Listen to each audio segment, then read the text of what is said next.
معزز علماء کرام حاضرین اسلام، السلام علیکم ورحمۃ اللہ تعالی وبرکاتہ۔ وعلیکم السلام ورحمۃ اللہ تعالی وبرکاتہ۔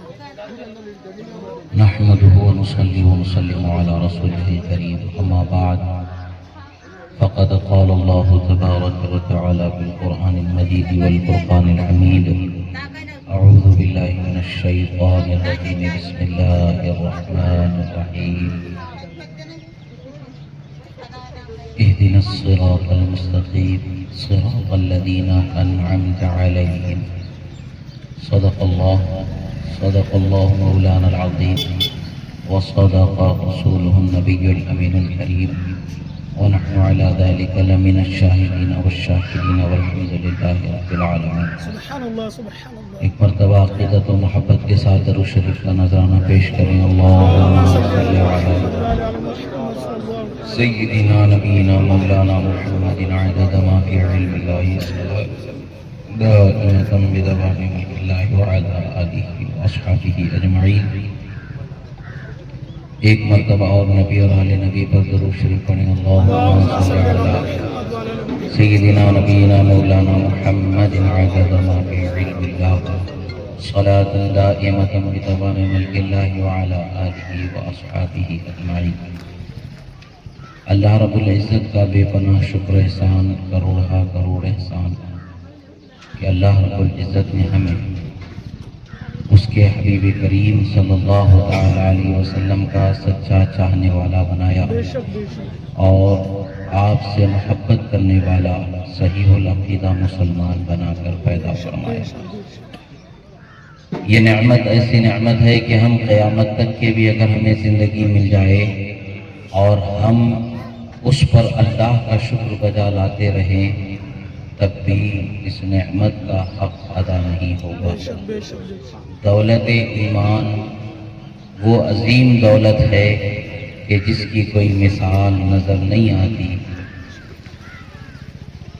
دولت ایمان وہ عظیم دولت ہے جس کی کوئی دوسری مثال ہی نظر نہیں آتی کہ اس دولت سے بڑی بھی کوئی دولت ہو سکتی۔ خدا کی قسم، ایمان کی لذت جسے مل جاتی ہے، ایمان کی حلاوت جسے مل جاتی ہے، رسول اللہ کی محبت جسے مل جاتی ہے، وہ واقعی میں اس کی قدر جانتا ہے۔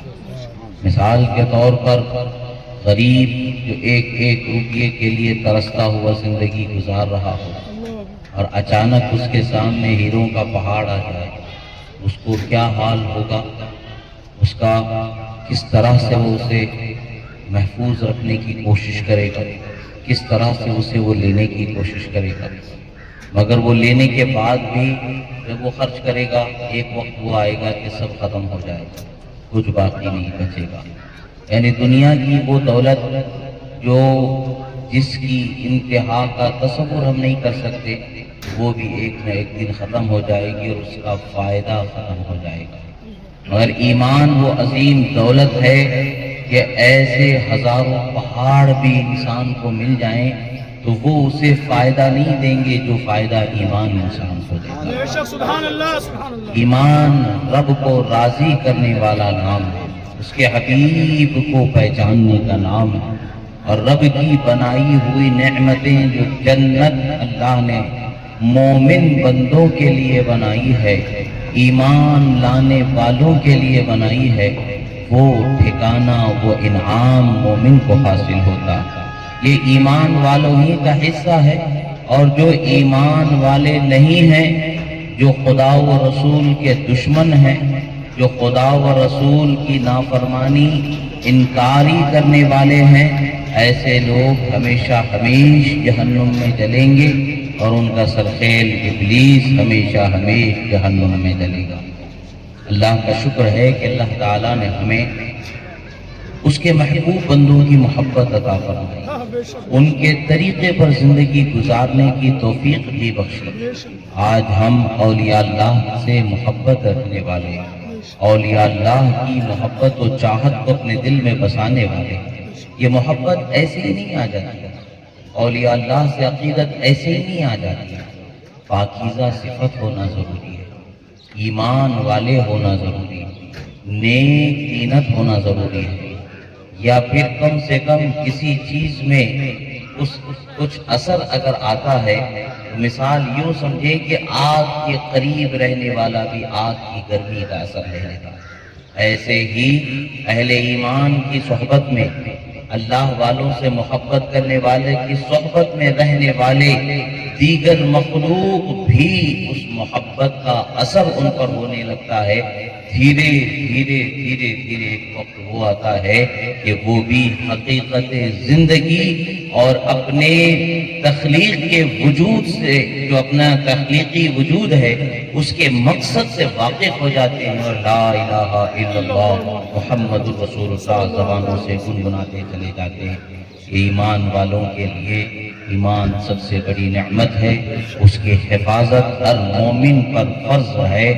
جان، مال، عزت، آبرو، سب چیزوں کی حفاظت سب ہے، ساتھ ہی ساتھ ایمان کی حفاظت ان سب چیزوں پر مقدم اللہ نے رکھا ہے۔ ہمیں اپنی زندگی کو ایمان کی حفاظت میں گزارنا ہے تو ہمارے ایمان کا جو دشمن ہے، سب سے پہلا دشمن تو شیطان ہے، ایمان برباد کرنا چاہتا ہے۔ ایسے ہی شیطان کے چیلے دنیا میں پھیل گئے، وہ ہمارے دین و ایمان کو برباد کرنا چاہتے ہیں، ہمارے ذہن و فکر میں وسوسے ڈالنا چاہتے ہیں، نبی صلی اللہ علیہ وسلم کی شان کو گھٹانا چاہتے ہیں، معاذ اللہ، اللہ کی شان میں بے ادبیاں کرتے ہیں، معاذ اللہ، دین کی حقانیت کو بدل کر کے اپنی خواہشات کے مطابق پیش کرنا چاہتے ہیں، ہمارے ذہن و فکر کو ورغلانا چاہتے ہیں۔ تو ہمیں ایسوں سے دور رہنا چاہیے، اور ہمیں کس راستے پر چلنا ہے؟ جس راستے کے چلنے والوں پر اللہ نے انعام فرمایا۔ وہ کون سا راستہ ہے؟ وہ حضرت خواجہ غریب نواز کا راستہ، وہ حضرت خواجہ نظام الدین کا راستہ، وہ حضرت خواجہ قطب الدین کا راستہ، وہ حضرت خواجہ نصیر الدین کا راستہ، وہ حضرت خواجہ بندہ نواز کا راستہ، وہ حضرت خواجہ بہاؤالدین کا راستہ ہے، وہ حضرت خواجہ بابا تاج الدین کا راستہ ہے، حضرت اولیاء کاملین کا راستہ ہے، بالخصوص غوث اعظم کا راستہ ہے۔ اولیاء جس راستے پر چلنے والے ہیں، اس راستے کو ہمارے لیے اللہ نے ہدایت کا علم نشان بنایا ہے، انہی کے نقش قدم پر ہمیں زندگی گزارنی ہے، انہی کے راستے پر چلنا ہے۔ انہوں نے ہمیں جو سمجھایا، جو بتایا، جو تعلیم دی، اس تعلیم پر ہماری زندگی کو پورا کرنا ہے۔ کبھی آج آپ دیکھیں گے کہ کوئی شریعت کا نام لے کر کے ورغلانا چاہتا ہے، کوئی طریقت کا نام لے کر کے ورغلانا چاہتا ہے۔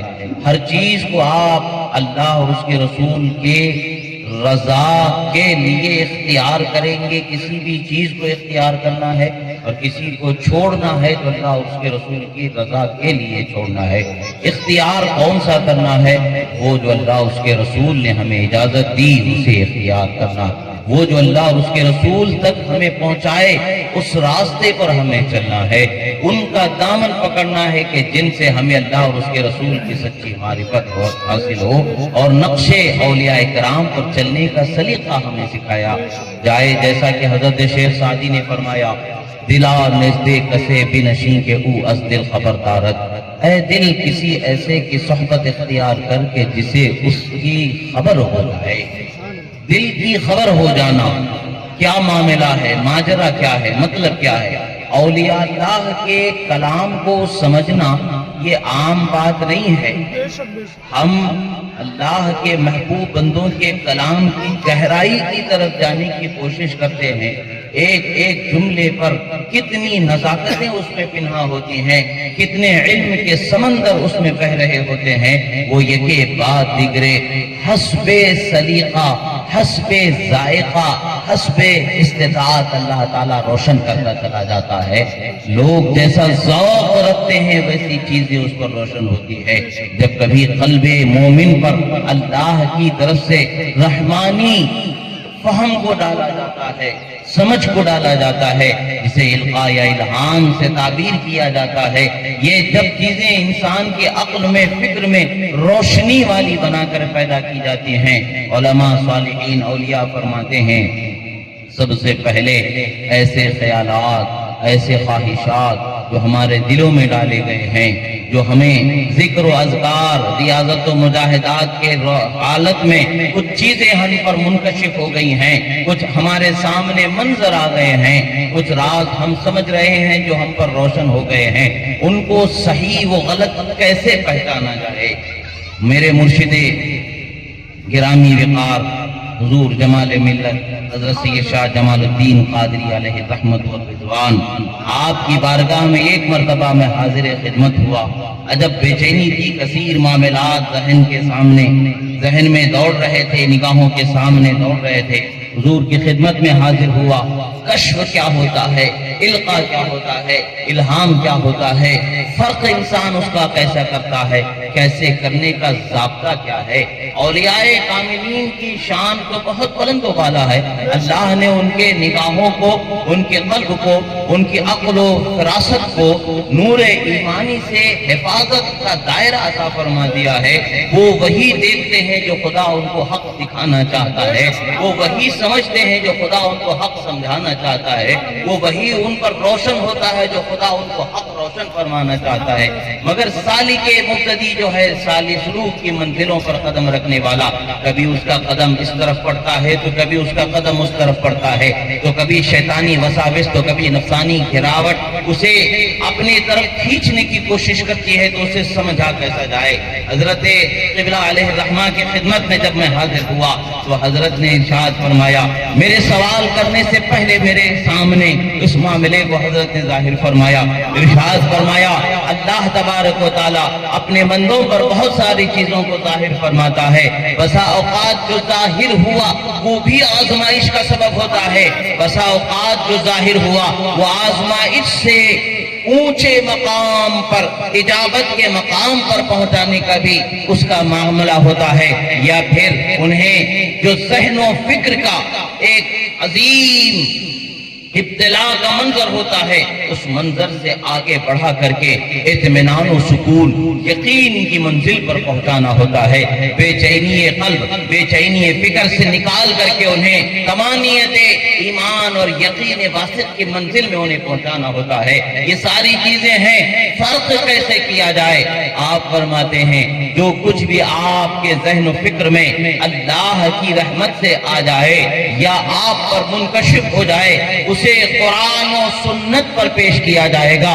قرآن و سنت سے اس کی تائید ہو جائے تو وہ القاء، وہ کشف رحمانی ہے، اور اگر اس کے خلاف ثابت ہو جائے تو وہ القاء یا کشف جو بھی ہے وہ شیطانی ہے۔ در حقیقت وہ شیطانی دھوکہ، وہ وسوسہ ہے جو تمہیں اچھے ڈھنگ سے دینا چاہتا ہے، تمہیں اچھے ڈھنگ سے دھوکہ دینا چاہتا ہے، حالانکہ حقیقت میں وہ اچھا نہیں ہوتا ہے۔ الغرض عزیزان محترم، اولیاء اللہ سے وابستگی رکھنے والوں کو بہت ساری چیزیں ان کے کلام سے سمجھنے کو ملتی ہیں۔ جو ان سے قریب رہتے ہیں ان کے کلام کو سمجھنے کی اپنے طور پر کوشش کرتے ہیں۔ وہ اپنے طور پر کوشش کرنا بسا اوقات ہلاکت کا بھی سبب بن جاتا ہے۔ میں وہی عرض کر رہا تھا، حضرت سعدی نے فرمایا، دلا نزدے کسی بنشی کہ او از دل خبردارت، اے دل کسی ایسے کی صحبت اختیار کر کہ جس سے تیری خبر جو رکھتا ہے، یعنی دل کی حالتوں کی خبر رکھتا ہے۔ وہ کیا حالتیں ہیں، وہ دل کی حالتیں کیسی ہیں،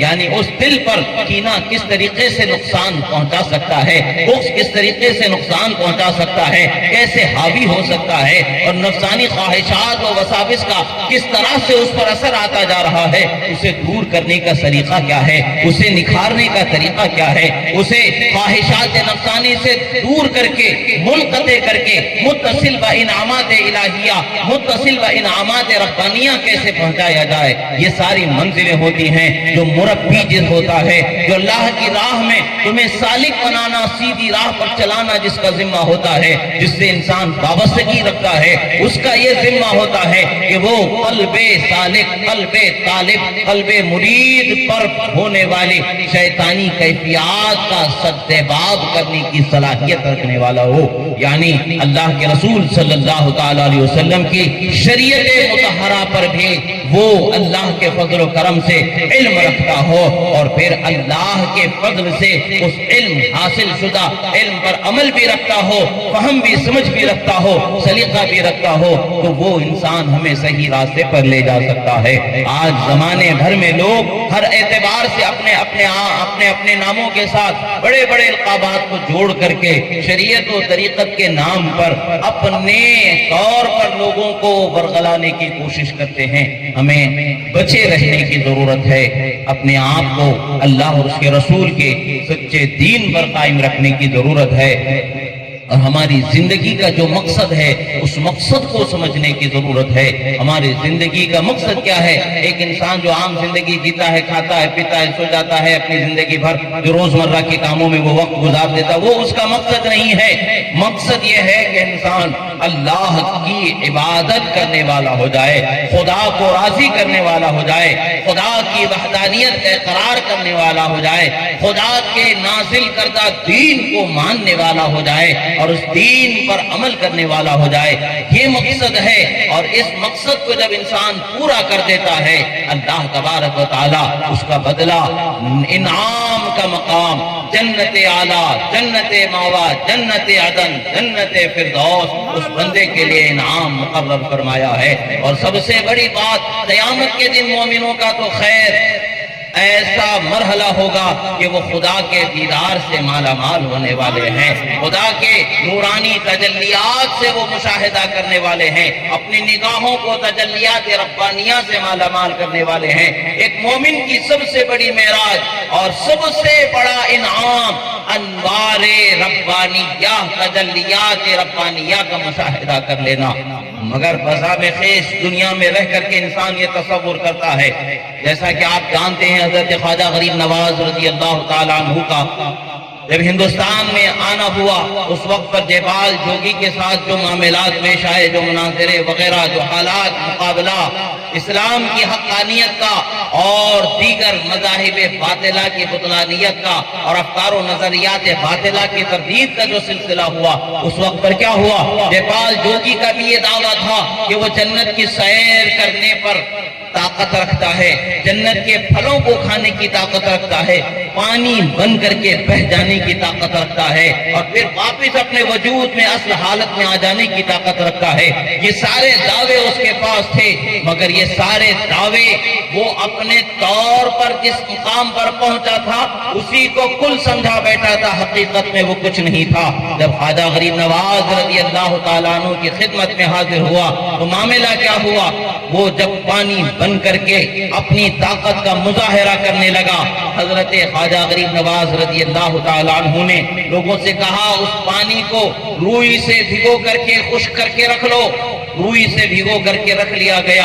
اب پھر جب وہ اپنی واپس حالت میں آیا تو سرکار نے کہا کہ سونگ کر کے دیکھو اس روئی کو کہ کیا حال ہے۔ لوگ ناک کے قریب بھی نہ لے جا سکے، پھینک دیے، جو بدبو اس روئی میں اچھی بسی ہوئی تھی۔ معاملہ کیا ہے؟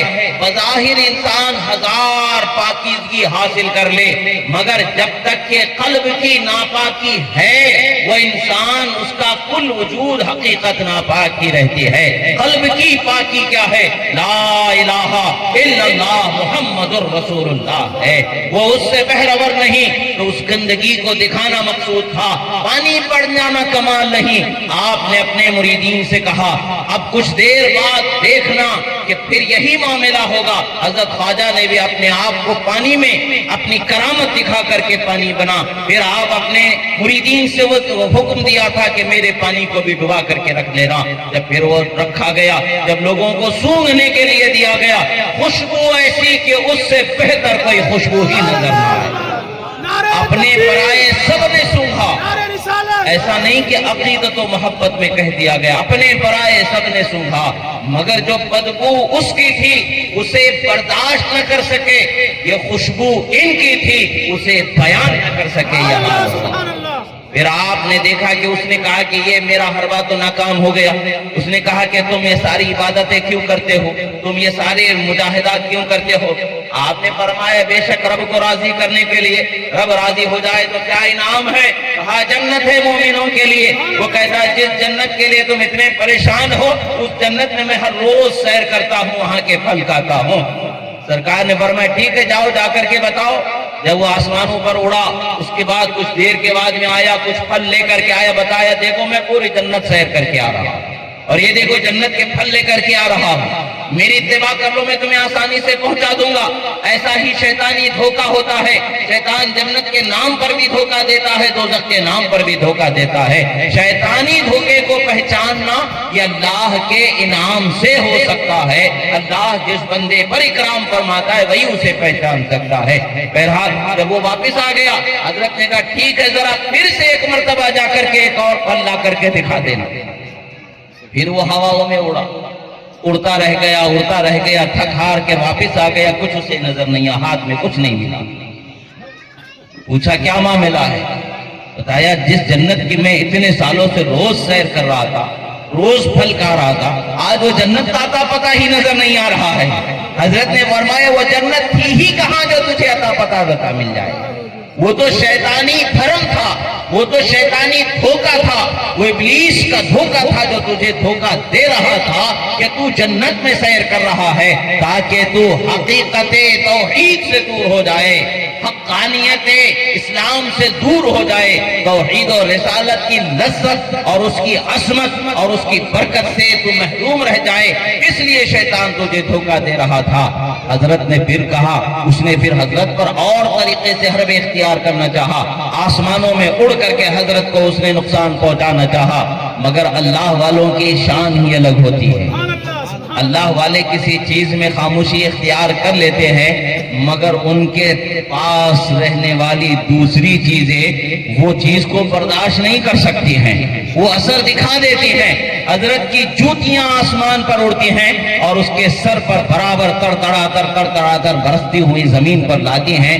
جوتی بھی اللہ والے کی کسی کو لگ جاتی ہے تو اس سے شفا اسے مل جاتی ہے۔ شفا کیسے ملتی ہے؟ جو سچا اللہ والا ہوتا ہے وہ ہدایت کی شفا سب سے پہلے عطا کرتا ہے، تو ہدایت کی شفا اسے کیسے ملتی ہے؟ نیچے پہنچتا ہے تو کہتا حضور وہ کلمہ پڑھا دے جس کلمے کی شان ہی اللہ نے آپ کو عطا فرمائی ہے، اسلام قبول کر لیتا ہے، حضرت کے دست حق پرست پر وہ حقانیت کو قبول کر لیتا ہے، سچائی کو تسلیم کر لیتا ہے، اور اللہ کے فضل و کرم سے ولایت کے باکمال مرتبے پر پہنچا دیا جاتا ہے۔ ولایت کسبی چیز نہیں ہے، ولایت انسان اپنی محنت سے نہیں حاصل کر سکتا، ولایت اللہ محض اپنی رحمت سے عطا فرماتا۔ اگر آپ 1000 سال بھی اگر عبادت کرنے کو مل جائیں اور عبادت کرتے رہیں اور آپ سمجھیں کہ میں 1000 سال بعد ولی بن جاؤں گا، یہ ضروری نہیں ہے، اور کوئی پیدا ہونے سے پہلے ہی ولی بنا کر کے پیدا کر دیا جاتا ہے، کوئی پیدا ہو کر کے مرتے دروازے تک پہنچتا رہ جاتا مگر ولی نہیں بنتا، کوئی مرنے کے بعد ولی بنا دیا جاتا ہے۔ یہ الگ فیصلے ہوتے ہیں اللہ تعالیٰ کے، کس پر کیا انعام کرنا ہے وہ اللہ کی مرضی ہے، جسے چاہتا ہے نوازتا ہے، جسے چاہتا ہے اکرام سے مالا مال فرماتا ہے۔ ہمارے لیے اللہ کا دین کیا کہتا ہے، اللہ کی کتاب کیا کہتی ہے؟ اللہ والوں کی صحبت اختیار کرنا چاہیے، اللہ والوں سے اپنی وابستگی کو جوڑے رکھنا چاہیے، کہ ان کا خوف شیطان پر بہت ہوتا ہے، اس لیے کہ شیطان ہم کو آپ کو بڑی آسانی سے بہکا سکتا ہے، مگر اللہ والوں پر اس کا داؤ نہیں چلتا، جو مخلص اللہ کے بندے ان پر شیطانی داؤ نہیں چلتا۔ شیطان سے اگر بچنا ہے تو اللہ والوں کی صحبت اختیار کرنا، نفسانی خواہشات سے اگر بچنا ہے اللہ والوں کی صحبت اختیار کرنا ہے۔ ماشاءاللہ اللہ کا شکر ہے کہ یہ علاقہ یہاں پر اولیاء کرام بھی ہیں، مشائخی نظام بھی ہیں، علماء بھی ہیں، الحمدللہ ہمارے مولانا ارشاد صاحب اور دیگر علماء یہاں ہیں، یہ سب لوگ آپ لوگوں کی تربیت کے لیے وقتاً فوقتاً گاہے بگاہے کچھ نصیحتیں ضرور کرتے ہوں گے، اور آپ لوگ سنتے ہوں گے ضرور اور عمل بھی کرتے ہوں گے۔ مزید اپنے آپ کو مضبوط کرنے کی کوشش کریں، اللہ والوں سے جڑے رہیں گے، اللہ والوں کے صدقے میں اللہ تعالیٰ ہمیں رزق دیتا ہے، انہی کے صدقے میں ہمیں پانی دیتا ہے، انہی کے صدقے میں رزق ملتا ہے، انہی کے صدقے میں جو کچھ ہمیں ہے انہی کے صدقے میں ہے، ان سے جڑے رہنے میں اللہ تبارک و تعالیٰ کے رحمت کا حصہ ملے گا، ہدایت پر رہیں گے، سب سے بڑی بات ہدایت سے جڑے رہیں گے، ہدایت کی پہچان و معرفت حاصل ہوگی، اسی طریقے سے ہم ان کے راستے پر چلتے رہیں گے، یقیناً دنیا میں بھی آخرت میں بھی کامیابیوں سے مالا مال فرمائے جائیں گے۔ اللہ رب العزت کی بارگاہ میں دعا ہے، جو کہا گیا سنا گیا، کہنے میں سننے میں جو غلطی ہوئی اللہ تعالیٰ اسے معاف فرمائے، جو حق و صحیح کہا گیا اللہ تعالیٰ اسے قبول فرمائے۔ اقول قولی ھذا استغفر اللہ لی ولکم ولسائر المؤمنین۔